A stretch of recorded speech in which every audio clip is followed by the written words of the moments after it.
Today, for a few hours, Louisville was blasted by thunderstorms and flooded, and I don't know if any of you were watching the Weather Channel. I luckily live outside of city limits, so I wasn't really affected by any of the craziness. However, during the storms, when the wind went through, there was a bird's nest knocked out of a tree in my backyard, and when we went outside to survey the damage, we found two, I guess, teenager-aged mockingbirds sitting in the lawn, completely saturated and staring back at us, not moving. So today I had the task of figuring out what to do with these two baby mockingbirds while the mother was flying around screaming at me. If we hadn't had outdoor cats, I would have left them, because from what I've researched, this is a normal stage that they go through where they will hop around on the ground and the mother will continue to feed them. So for those of you that have found birds, if you're finding this video in the future, if there are no predators around, you can actually leave the birds on the ground. If you see the mother nearby, she will continue to feed the birds. But unfortunately in this case, because there were cats nearby, we immediately put the birds into a cage and took them into the house. Now, it actually is a myth that if you touch a bird, the mother won't feed it.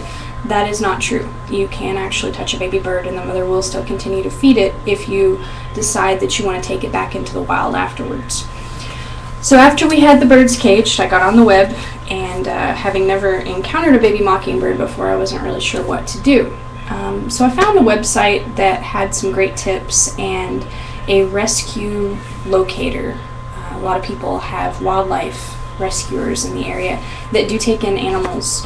So if anybody's curious, I've kept the link in the sidebar, and you can look that up if you've come to the site, trying to find a place to take your animals, because I've actually came across several videos on YouTube which were very helpful in trying to figure out, what to do with these guys. From what I can tell, I think they were about a month old.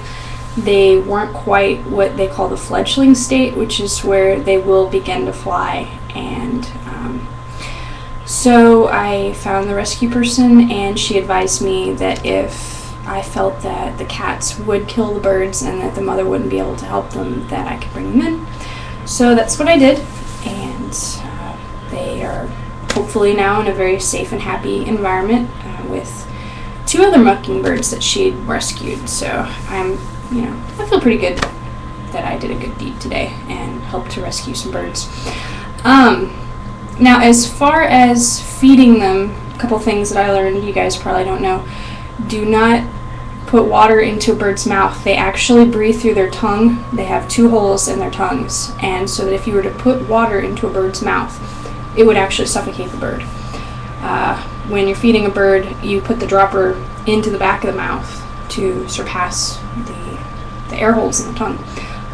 I actually wouldn't recommend anybody feed a bird if they've never done it before. If you can find a rescuer in your area, go find a rescuer. That would, because I had absolutely no clue what to do with birds, so I definitely feel a lot more comfortable with someone else taking care of them. And she will release the bird into the wild once it's well enough and can fly.